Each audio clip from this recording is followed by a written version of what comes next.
Good evening and welcome to tonight with Faria. Karachi के मामलात और अस्करी तब्दीली। Let's take a look at the headlines tonight. Junaid Jamshed Karachi को साफ सुथरा शहर बनाने की हसरत लिए दुनिया से रुखसत हो गए।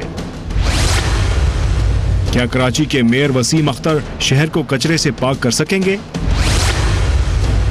एमकेएम लंदन और एमकेएम पाकिस्तान के दरमियान कशमकश जारी है, मगर उस कशमकश का तसादुम में बदलने का खतरा भी मौजूद है। कराची ऑपरेशन के अहम किरदार कोर कमांडर कराची और डीजी रेंजर्स तब्दील।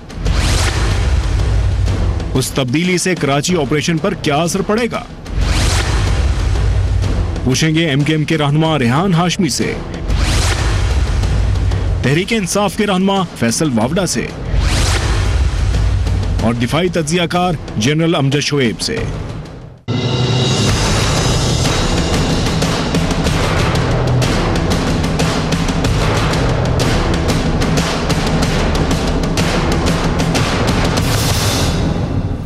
And welcome to the show. साल 2016 खत्म होने वाला है। इस एक साल में कराची के ऊपर अगर नजर डालें तो हमें नक्शा तब्दील होता हुआ नजर आता है।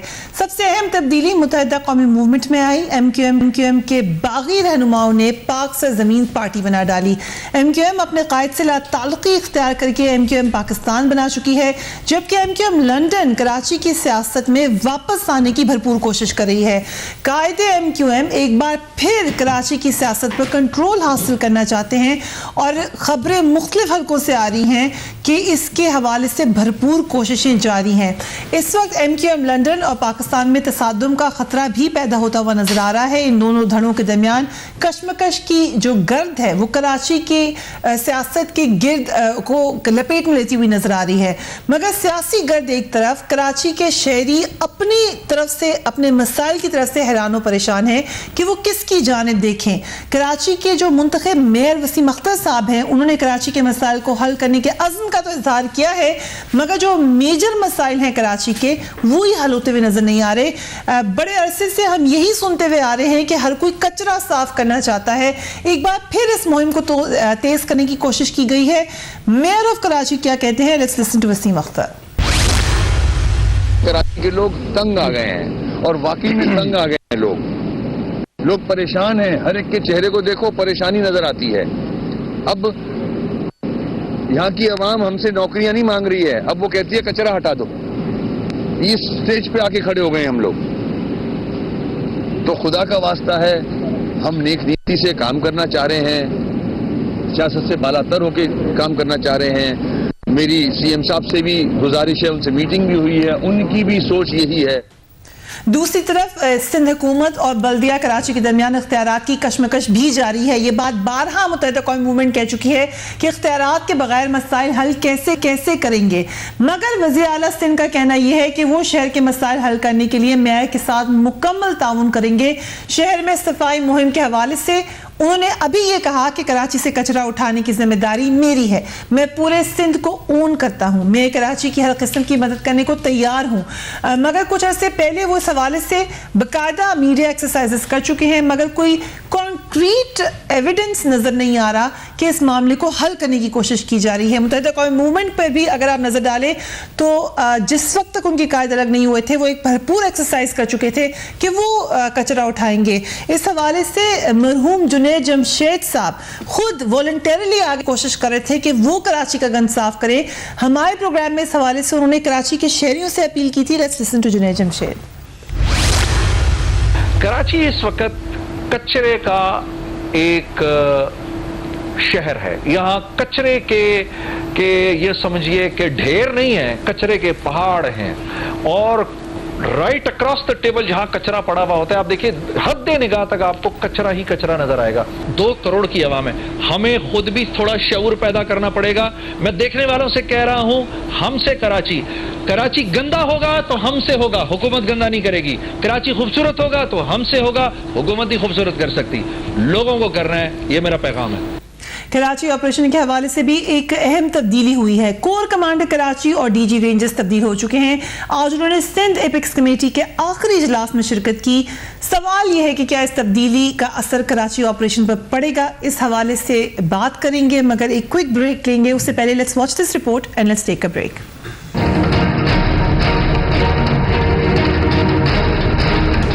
शहर कराची वैसे तो मसाइल का गढ़ बन चुका है, मगर इस वक्त सबसे बड़ा मसला शहर में जगह जगह कचरे के ढेर बने हुए हैं। 8 मार्च को MKM के रहनुमा फारूक सत्तार ने कराची में सफाई की मुहिम का आगाज करते हुए दावा किया था कि वो कराची को कचरे और खुराफात से पाक करेंगे, मगर वो भी हिम्मत हार गए। इस दौरान कराची फिक्स इट मुहिम के बानी आलमगीर खान भी मंजर आम पर आए और मरहूम जुनैद जमशेद भी कराची शहर को साफ करने के लिए मैदान में आए, मगर वो भी कराची को साफ सुथरा शहर बनाने की हसरत लिए दुनिया से रुखसत हो गए। साबिक वजीर आला सिंध कायम अली शाह ने भी कराची को कचरे से पाक करने के लिए कई बार डेडलाइन दी। उनका इख्तिदार खत्म हो गया, मगर शहर से कचरा खत्म ना हुआ। 2 करोड़ से ज्यादा आबादी वाले शहर कराची में यौमिया 20,000 टन कचरा पैदा होता है, जिसमें से सिर्फ 9,000 टन कचरे को ठिकाने लगाया जाता है, जबकि बाकी 11,000 टन कचरा शहर की सड़कों और गलियों में पड़ा रहता है। ये कचरा शहरियों की जिंदगी और उनकी सेहत पर असरअंदाज हो रहा है। नए वजीर आला सिंध मुराद अली शाह ने हुकूमत संभाली तो उन्होंने भी शहरियों से वादा किया कि वो कराची को साफ करके दम लेंगे, मगर वो भी कराची को साफ करने के लिए कुछ ना कर सके। अब कराची के मुंतखब मेयर वसीम अख्तर ने अज़्म किया है कि वो कराची को कचरे से पाक कर देंगे। देखते हैं कि वो इस वादे को कब पूरा करते हैं।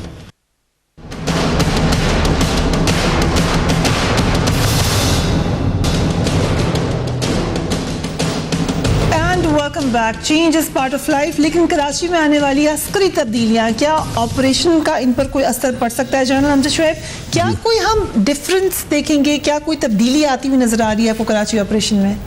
बिस्मिल्लाहिर्रहमानिर्रहीम।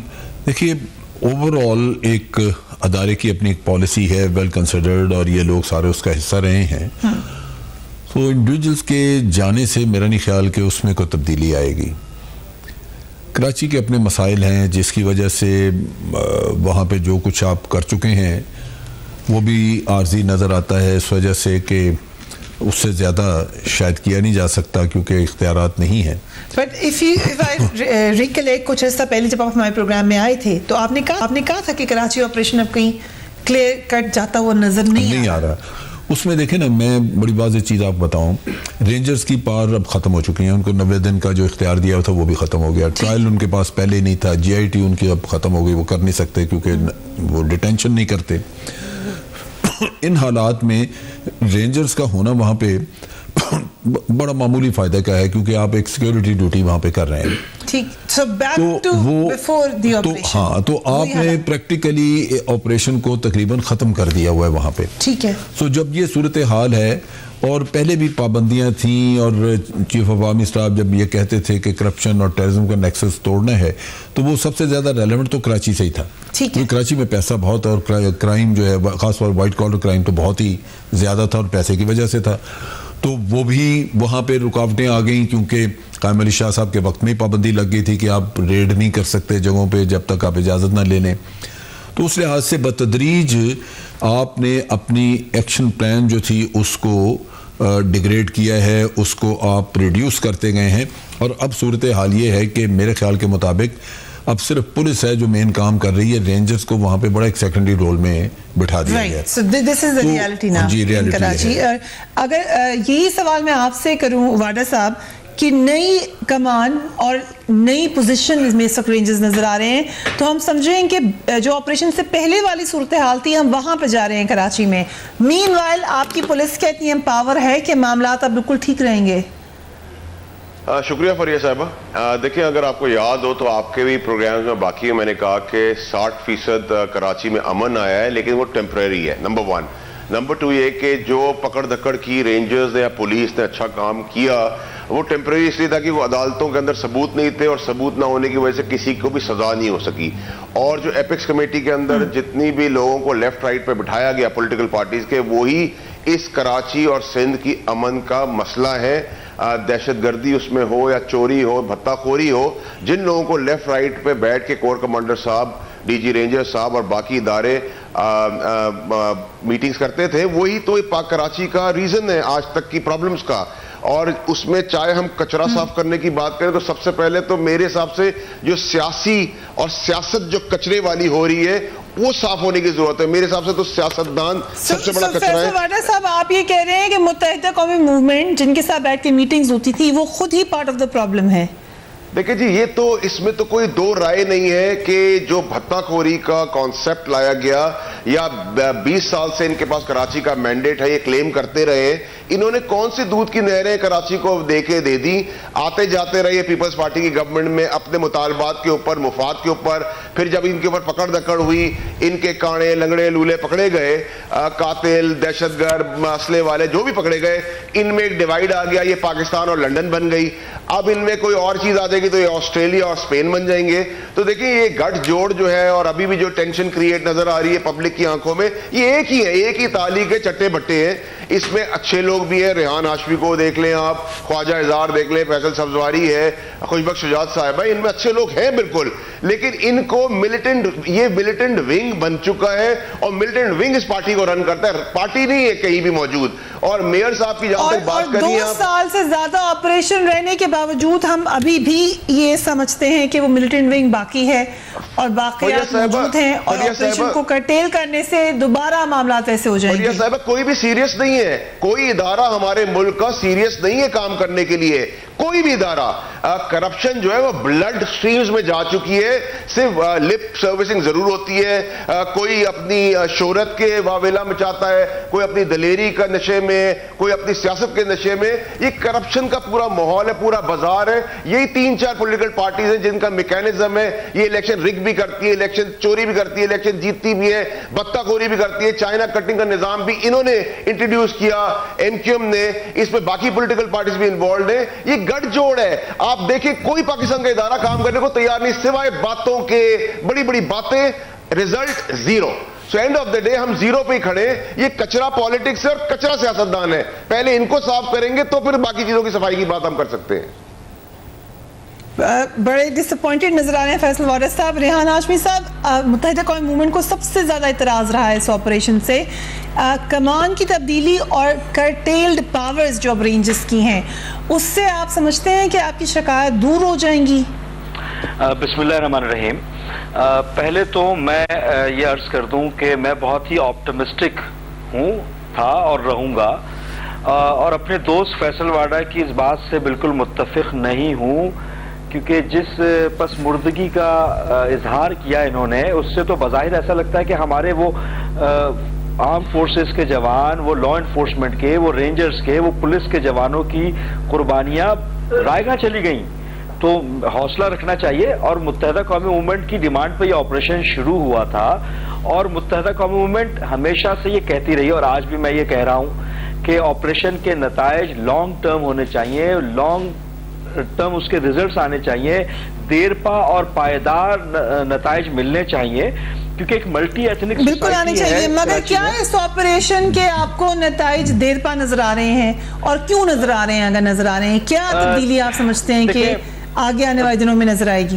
देखें, मैं समझता हूं कि एक ऐसे वक्त में कि जब उस ऑपरेशन को जो इंतहा पसंदी के रुझान रखने वाले लोग और उनकी पुष्ट पनाही करने वाले, उनके सहूलतकारों के खिलाफ भरपूर अंदाज में शुरू होना था, कतई नजर इस बात के कि सुप्रीम कोर्ट के रिमार्क्स में कई पॉलिटिकल पार्टीज के नाम थे। इन तमाम चीजों के बावजूद भी उस तरफ जब रुख आना था तो वो पावर्स को रिड्यूस कर दिया गया रेंजर्स की। मैं बहुत ही ज्यादा ऑप्टिमिस्टिक हूं, तमाम तर अपनी रिजर्वेशंस के बावजूद। जो बात फैसल वाडा साहब ने कही है कि एमक्यूएम लंदन और एमक्यूएम कराची या एमक्यूएम पाकिस्तान अभी भी इनमें राब्ते हैं, अभी भी इकट्ठे हैं, क्या ऐसा हो सकता है? देखें, असल में मेरे भाइयों को भी तो सियासत करनी है ना, उनको सियासत के लिए कुछ ना कुछ तो चाहिए। मैं उसके ऊपर रिमार्क्स नहीं दूंगा, क्योंकि एक वाज़ेह लाइन ड्रॉ हो चुकी है, तो उसके ऊपर मजीद बहस करके लोगों को कंफ्यूज नहीं करना चाहते। अली रज़ा अब्दी साहब की रुकनीयत क्यों आपने कैंसिल की? अली रज़ा अब्दी साहब की मेरी मालूमात के मुताबिक हमारी जो राब्ता कमेटी है पाकिस्तान की, उसकी जानिब से वाज़ेह तौर पे प्रेस रिलीज आ चुकी है, तो इसमें कोई मेरे ख्याल है गुफ्तगू की गुंजाइश बचती नहीं है। मगर हाँ, ये जरूर क्या है उनके राब्ते थे एमक्यूएम लंदन से? अली रज़ा अब्दी साहब के राब्ते थे एमक्यूएम लंदन से? मेरा ख्याल है अली से पूछें तो ज्यादा अच्छा है, क्योंकि मेरे पास मैं इन्वेस्टिगेशन नहीं कर, मतलब मेरे पास वो मालूमात नहीं है। मेरे पास तो वो मालूमात है जितनी आपके पास है, उतनी ही मेरी मालूमात है। प्रेस रिलीज में ये लिखा गया है कि 22 अगस्त के बाद की पॉलिसी पर अमल नहीं किया अली रजा अब्दी साहब ने। 22 अगस्त की पॉलिसी यही थी कि अब लंदन से आपके राब्ते खत्म हैं। इसका मतलब है कि आपकी सफ़ों में वो लोग मौजूद हैं जिनके राब्ते अभी भी मुत्तहिदा कौम मूवमेंट लंदन के साथ हैं। इसका सबूत ये हुआ कि पाकिस्तान मुत्तहिदा कौमी मूवमेंट ने अली रजा के खिलाफ जो एक्शन लिया है, तो इसका बयन सबूत है, एक वाज़ेह बड़ा ही ओपन सबूत है कि रिजिड किस्म का स्टांस लेने के लिए तैयार है पार्टी लीडरशिप जो पाकिस्तान में मौजूद है। मगर देखें, ऑपरेशन के ऊपर हम आज भी मुत्तफिक हैं कि जनाब कराची में ऑपरेशन अक्रॉस दी बोर्ड होना चाहिए।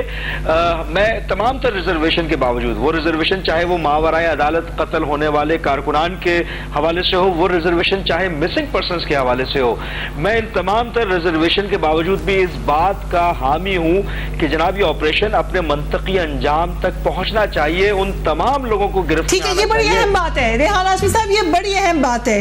बट जनरल साहब, यहाँ पे मैं जानना चाहूंगी, जब भी कोई ऑपरेशन शुरू होता है और आप हिस्सा रहे हैं माजी के ऑपरेशन का, तो उसका मंतकी अंजाम, लॉजिकल कंक्लूजन हमें खुद उसका तयन करना है। हमने अगर फॉर्मर कोर कमांडर जो अब DGISI आएंगे, उनकी आप वो वाली प्रेस कॉन्फ्रेंस देख लें या वो प्रेस स्टेटमेंट देख लें जहां पर उन्होंने करप्शन के नेक्सस का जिक्र किया, former chief of the arm staff बार बार उसका जिक्र करते रहे, तो लॉजिकल कंक्लूजन तो आपने ज़हनों में यही बनाया था। तो उस पॉइंट ऑफ व्यू से हम समझते हैं कि लॉजिकल कंक्लूजन पे नहीं गए और ना जाएंगे। Is that correct? फिर ये फेल्ड ऑपरेशन है। उसमें बात यह है कि अगर तो आप कॉन्स्टिट्यूशन के तहत देखें तो आर्मी को करप्शन हैंडल करने की कोई उसमें मैं नहीं समझता कि उनकी कोई अथॉरिटी है इसमें। ठीक। लेकिन नेशनल एक्शन प्लान में जहां जिक्र आया था कि हमने पैसे का और टेररिज्म का जो लिंक है वो तोड़ना है और इलीगल मनी या बाहर से फंडिंग्स आ रही हैं, मदारस का कहीं भी पैसा जहां भी इन्वॉल्व है वो हमने रोकना था। अब उसमें भी आर्मी ने जब दिलचस्पी ली, हालांकि वो नेशनल एक्शन प्लान की इम्प्लीमेंटेशन के जरिए आप आर्मी को इख्तियार दे सकते थे, लेकिन जब वो आया तो उस पर बड़ा शोर मचा कि जी कॉन्स्टिट्यूशन इनको इजाजत नहीं देता, ये कौन है करने वाले। और यही वजह थी कि जब बैकग्राउंड मिलिट्री कोर्ट्स का इशू भी है, मिलिट्री कोर्ट्स का तो खैर अब खत्म हो जाएंगे 2 तारीख को, वो रिलेटेड है गवर्नेंस से। जब जनरल राहील ने गवर्नेंस की बात की थी तो बड़ा वावेला मचा था। ठीक। अब वो देख लेना गवर्नेंस किधर है कि 2 मई को मिलिट्री कोर्ट्स खत्म हो जाएंगे, जुडिशियल रिफॉर्म नहीं आई, इलेक्शन का रोना रोते रहे, धरने हुए, इलेक्टोरल रिफॉर्म्स नहीं आई। आपने फाटा का मसला बड़ा उठाया और वो बड़ा सेंसिटिव इशू है कि वहाँ पे IDPs ने वापस जाना है, वहाँ पे इस्लाहत होनी चाहिए थी, फाटा के रिफॉर्म्स कोई नहीं आई। तो गवर्नेंस के इशू तो बेपनाह है, लेकिन इसके अलावा जो करप्शन का इशू है वो एक ऐसा मसला है कि वहाँ पे आप देखें ना, वो डॉक्टर आसिम है, उसके ऊपर 462 अरब रुपए की करप्शन है, वो केस ही नहीं चल रहा। और फिर उस पे आप देखें दीदा दिलेरी को, उसको कराची का प्रेसिडेंट बना दिया पार्टी का। क्या इसकी वजह ये नहीं है कि केस कमजोर बनाया गया? कमजोर तो बनाया जाएगा ना, जब आपने देखें हुकूमत अगर मिल जाए, मिसाल के तौर पर अगर फेडरल गवर्नमेंट मिल जाए इस काम में, जो कि लगता है कि इनकी रजामंदी है कि बिलाखिर जरदारी साहब को बेल आउट करना है ताकि पीपल्स पार्टी जो है वो इनको दूसरे मामलात में मदद करे, जिसमें पनामा वगैरह भी शामिल है। तो अगर ये अरेंजमेंट वाकई जो लोग बात करते हैं अगर ये दुरुस्त है तो फिर नैब कैसे आगे बढ़ेगा? केस तो कमजोरी होगा।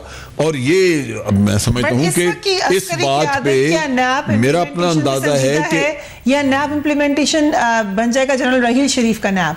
Forget it that he is gone. मेरा ख्याल है वो खत्म हो गया। अब जी जो चीज मौजूद है वो मेरे सामने वो ये है कि पीपल्स पार्टी ने जब उसको प्रेसिडेंट बनाया कराची का, तो पीपल्स पार्टी बहुत हद तक उसको यकीन है कि वो इसको बेगुनाह करार देके रिहा करवा सकेंगे। राइट। ये अगर ना सोच होती फेडरल गवर्नमेंट का भी यही ख्याल है। फेडरल गवर्नमेंट जो है लोग यही कहते रहे हैं कि फेडरल गवर्नमेंट की जिम्मेदारी के ऊपर कोई चीज साबित नहीं हुई। नहीं, फेडरल गवर्नमेंट का काम था कि ये सारा केस जो है उसको साबित कराते, वो तो प्रोसीड ही नहीं कर रहे ना, केस ही नहीं चल रहा। और यही होता है कि ये जरदारी साहब के केसेस देख लें, किसी के भी वो 2-4 साल 5 साल लंबा करते हैं, फिर आखिर हुकूमत बदल जाती है, लोग बदल जाते हैं, कुछ और आ जाता है, सब कुछ दोबारा बराबर हम देख सकते हैं कि way back on drawing board, तो फिर अल्ताफ हुसैन भी वापस आ सकते हैं। देखिए ये तो डिपेंड करता है, लेकिन हुकूमत को अगर पूछा जाए तो मेरा ख्याल है वापस आ सकते हैं, क्योंकि हुकूमत को शायद कोई एतराज आपने कहा डिपेंड करता है, so there is a chance. बिल्कुल चांस है, और उसकी मैं आपको वजह बताता हूं। राइट। MQM लंदन और अल्ताफ हुसैन दोनों पे क्या हुकूमत ने कोई कानूनी पाबंदी आयद की है? कोई नहीं आयद की उसको। उन्होंने सड़क रोकी, जाके एमकेएम लंदन वालों ने कुरान करीम लेके बैठ गए सड़कों पे, तो आके उसके लॉ ऑर्डर सिचुएशन बन गई, उनको हटा दिया। लेकिन फैक्चुअली उनकी सियासत पे पाबंदी कहाँ लग सकती है जबकि आपने कोई कानून उनके खिलाफ चाराजोई नहीं की, ना अल्ताफ हुसैन साहब के खिलाफ चाराजोई। तो हुकूमत की तो कोई पॉलिटिकल विल नजर नहीं आती है। बड़ी अहम बात, अल्ताफ हुसैन की वापसी मुत्तहिदा कौम मूवमेंट में रूल आउट नहीं हो सकती, असर पड़ेगा इसका कराची की सियासत पर। After break keep watching tonight fair.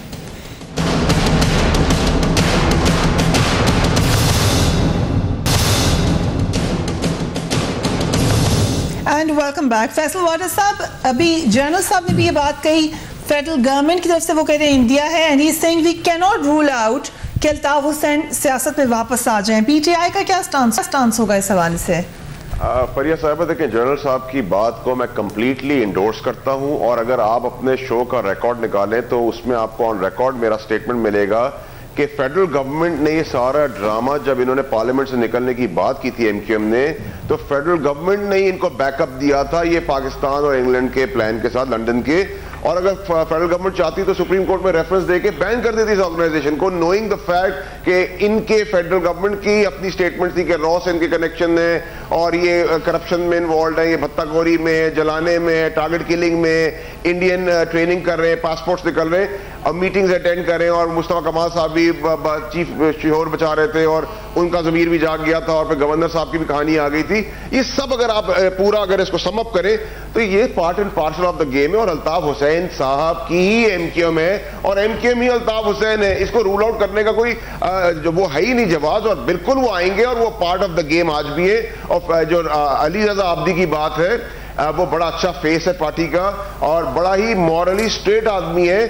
उसने डे वन पे even on the of the record हमें शो पे कह दिया था कि भाई अल्ताफ हुसैन की पार्टी है, हमारे बहुत सारे लोग राब्ते में, मैं भी राब्ते में हूं, और ये भी फेस है। वो ब्लंट आदमी था, वो खुल के काम कर रहा था, ये लोग चोरी छुपे कर रहे हैं और इसमें कोई मजायका नहीं है। क्यों नहीं रेहान हाशमी साहब और अच्छे चेहरे जो पार्टी के अपने नाम से शुरू कर लें। तमाम लोग लंदन से राब्ते में हैं मगर खुल के नहीं कह रहे। Is this your understanding? आपका खदशा है या आपके पास कोई सबूत है? नहीं, देखिए जी, मैं तो फरिया साहिबा, देखिए मेरी तो नजर, सबर और खबर, that's the way I do my politics. My politics very responsible. मैं फैक्ट्स पर, एविडेंस के ऊपर बात करता हूं, हेयर से के ऊपर कोई बात आज तक मैंने की नहीं है। So what I am saying is, मैं स्टैंड बाय करता हूं उस बात के ऊपर, और उस बात के रिपरकशंस और इफेक्ट्स आपको नजर आना शुरू हो जाएंगे और बहुत जल्दी वो क्लियर हो जाएगा। और आई थिंक जनरल साहब को बहुत सारी चीजें हमसे ज्यादा पता है, वो अगर आप खुल के बताएंगे तो वो भी आपको बहुत सारे टीवी शो बता चुके हैं। ये सब राब्ते में, it's a dirty game played by them. Let's look now कि ये लगेगा कैसे, ये जो आप सिनेरियो बता रहे हैं। रेहान हाशमी साहब, क्या आप राब्ते में हैं एमक्यूएम लंदन से? मैंने आपसे कहा था ना कि हमारे दोस्तों को कराची में सियासत करने के लिए कुछ ना कुछ चाहिए, और असल मसला बस यस और नो कर दें कि नहीं हूं मैं राब्ते में। इट इज बिल्कुल nonsense, it is utter nonsense. Once the line, एक मतलब लाइन ड्रॉ हो चुकी है तो मेरा नहीं ख्याल कि इसमें दो राय है। और अगर बिलफर्ज के जो हाइपोथेटिकली अगर कल को अल्ताफ हुसैन वापस आ जाएं जैसे कि जनरल साहब कह रहे हैं, तो कैटेगोरिकली मुत्तहिदा कौमी मूवमेंट उनको रिजेक्ट कर देगी? मैं मेरी बात अर्ज सुन लें। मैं ये कह रहा हूं कि जो ये अभी इल्जाम तराशी कर रहे हैं लोग कि राब्ता है या नहीं है, या तो इसका मतलब है वो हमें नहीं कर रहे, वो बेसिकली लॉ इन्फोर्समेंट इदारों का की तस्दीक हो रही है, वो मजाक उड़ाने वाली बात है। आप उनको चुप करा दें, आप कह दें कि कैटेगोरिकली कभी भी अल्ताफ हुसैन मुत्तहिदा कौमी मूवमेंट का हिस्सा नहीं बनेंगे। आप ये बात कह दें। प्लस फरिया साहिबा, रेहान साहब ये भी आज कहें कि वो गद्दार है अल्ताफ हुसैन मुल्क का और मौत का हकदार है। बोले अभी शो पे बोले कि वो मौत का हकदार है, वो गद्दार है पाकिस्तान का। बोले अभी। देखें, हम किसी शख्स को यहाँ पर उसको पूरी जिंदगी भर आप बोलते रहे, लेकिन जो लोग जो चाहत रखते हैं वो तो चाहत रखेंगे ना। मेरी बात सुन ले, मेरी बात सुन ले कि अगर आप चाह रहे हैं कि मुस्तफा कमाल साहब की तरह गाली गलोच करें, बदतमीजी और बेहूदगी की ज़बान नहीं कह रही, मैं सिर्फ कह रही हूँ, आप कहते हैं कि वी आर इन -1 फॉर्मूला और रहेगा -1 हमेशा। It's mean that you admit कि this is a -1 formula imposed by someone powerful. See what he's saying. Do you admit that, sir? नहीं, लेकिन 22 अगस्त की तकरीर तो आपने सुनी ना जी, आप तो खुद कह रहे हैं कि हमने क्या, आई थिंक जनरल साहब वांट्स टू से समथिंग, इनकी बात सुन लें, रेहान साहब इनकी बात सुन लें। -1 तो एक सिर्फ नाम है, -1 फार्मूले की बात नहीं है। 22 अगस्त की तकरीर उनकी एक हकीकत है जो सब ने सुनी, और मेरा ख्याल उसी के बाद MQM ने भी रिएक्शन दिखाया, MQM पाकिस्तान बनी। बात सिर्फ इतनी है, मेरे अपने नुक्ता निगाह के मुताबिक MQM के जो टॉप लीडरशिप है MQM पाकिस्तान की, इनको अल्ताफ हुसैन साहब की तमाम एक्टिविटीज़ का पता है। ठीक। और ये अगर सेकंड टियर का आदमी जिस तरह के मुस्तफ़ा कमाल या उसके लोगों को पता है चीज़ों का, और वो बात करते हैं और वो क्लेम करते हैं कि इनको हमसे ज़्यादा पता है, लेकिन चूंकि आप वो चीज़ें सामने मंजर पे नहीं ला रहे, तो उससे शक ये पैदा होता है कि आप एक अपना चोर दरवाज़ा खुला रखना चाहते हैं कि ये इल्ज़ामात तराशी अगर हम कर बैठे तो फिर तो वो बंद हो जाएगा दरवाज़ा। सो इसलिए एक रास्ता रखा जाए कि कल हम इकट्ठे हो सकें।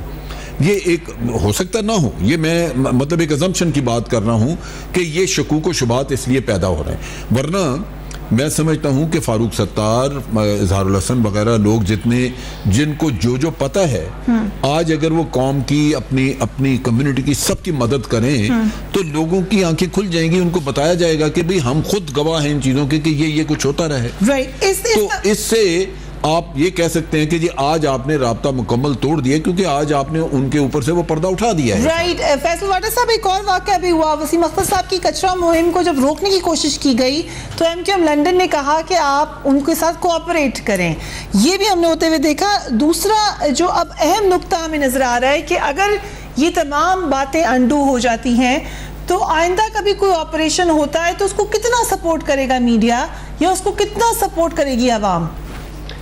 फरिया साहिबा, देखें आज रेहान साहब ने भी बड़ा सॉफ्टली, मेरा दोस्त है, भाई है, साइड से निकल गए वो, और अल्ताफ हुसैन साहब को किसी ने गाली देने को नहीं कहा, बट अगर एक आदमी ने मुल्क के लिए गद्दारी की बात की उसको गद्दार कहना चाहिए। जो ये नहीं इनमें से कोई पार्टी का बंदा कह रहा, तो that soft line says it all कि अभी भी एहतराम और मोहतरम का चक्कर रखते हैं, क्योंकि वो अभी भी इनके कायद है। नंबर 1। नंबर 2 ये कि देखिए मीडिया का और आप लोगों का बड़ा इंपॉर्टेंट रोल है, जनरल साहब जैसे लोगों का, हमारे जैसे लोगों का बड़ा इंपॉर्टेंट रोल है, जो फ्रंट फुट पे आए, जिन्होंने इनकी अल्ताफ हुसैन की प्रेस को बैन कराने के लिए काम किया, मैंने किया, 9-0 के जाके किया, कोर्ट में परसू किया, सब कुछ किया। लेकिन जिन लोगों को, जो ठेकेदार है पाकिस्तान के, जो ऑपरेशन से रिलेटेड लोग हैं, उन्होंने कराची से आगे कोई ऑपरेशन नहीं कर सके, ना सिंध में कर सके, ना पंजाब में कर सके। बड़ी बड़ी आवाम को वो दिखाई, उन्होंने अरूज तक दिखाया कि बहुत कुछ पाकिस्तान में बदलने वाला है, कुछ नहीं हुआ। डॉक्टर आसिम को जिन डॉक्यूमेंट्स के बेसिस से पकड़ा, वो आप ही के मीडिया और हमारे मीडिया के दोस्त शाहजेब ने एक्सपोज कर दिया। तो डॉक्टर आसिम को भी जिस केसेस में पकड़ा है, उस केसेस में तो उसने बाहर आ जाना है, तो वो भी एक चीज एक्सपोज हो चुकी है। और कि ये कामयाब ऑपरेशन नहीं था, ये बात हम मान रहे हैं। Can we say this? It was temporarily, we got the relief temporarily, but permanent नहीं था कुछ भी। जनरल साहब, एक सवाल जनरल साहब, फिर किस बेसिस पे सवाल कौन जवाब देगा? अगर तो ये फेडरल गवर्नमेंट का शुरू किया हुआ था ऑपरेशन, वो उसको कहते भी रहे हैं, तो फिर किससे प्राइम मिनिस्टर सवाल करेंगे? अगर फिर डीजी जो वहाँ के कोर कमांडर थे वो अब प्रमोट हो गए हैं, जो वहाँ के डीजी रेंजर्स थे वो प्रमोट हो गए, अगर उन्होंने कामयाब ऑपरेशन नहीं किया तो वो क्यों प्रमोट हो गए? Who will answer these questions? उनका जहाँ तक मिलिट्री साइड का ताल्लुक है, वो तो रिक्विजिशन किए गए एक कानून के तहत, और वो सिर्फ प्रोविंशियल गवर्नमेंट ने फेडरल गवर्नमेंट को कहा रेंजर्स हमें दे दें, और फेडरल गवर्नमेंट को उन्होंने कहा जी हमें इस काम के लिए चाहिए। अब चीज़ ये है कि अगर पॉलिटिकल अथॉरिटीज़ जो हैं वो उनको इस्तेमाल नहीं करना चाहती, या उनको वो अथॉरिटी नहीं देना चाहती जिसके ज़रिए वो उस चीज़ को साफ करें, तो ये रेंजर्स की कमज़ोरी तो नहीं है। रेंजर्स को आप तब पूछें अगर उन्होंने अपना काम जो उनको दिया गया था वो ठीक नहीं किया। अब सूरत हाल यहाँ पे ये है कि फेडरल गवर्नमेंट प्रोविंशियल गवर्नमेंट को जब पूछती है कि जी आप इनके रेंजर्स के पावर पूरी दें, क्यों नहीं दे रहे, तो वो कहते हैं जी आप हमारी प्रोविंशियल ऑटोनॉमी में दखल अंदाजी कर रहे हैं। लेकिन दूसरी तरफ फेडरल गवर्नमेंट खुद इस्तेमाल नहीं कर रही रेंजर्स को पंजाब में, तो दूसरे उंगली उठाते हैं, वो कहते हैं जी आप हमें तो कहते हैं तो ये क्वागमार नहीं, आप अपने मुफादात हैं। पंजाब में अपने मुफादात नून लीग बचा रही है, वहां पीपीपी बचा रही है। उसके बगैर मैं इसमें MQM को इल्जाम नहीं दूंगा इस वजह से कि MQM नहीं अथॉरिटी देनी पीपीपी की गवर्नमेंट उन्होंने देनी थी। एमक्यूएम तो रिसीविंग एंड पर रही Receiving end पे है। है। Thank you so much gentleman for being on the program. बड़ा अहम ऑपरेशन कंडक्ट, बहुत सारी कामयाबियां भी हमने इसमें देखी, अमन लौटता हुआ देखा, मगर दूररस नताइज के हवाले से हमने आज प्रोग्राम किया। Do write to me on my Facebook page और ऑन माई ट्विटर अकाउंट। अपना और अपने घर वालों का ख्याल रखिए। अल्लाह हाफिज।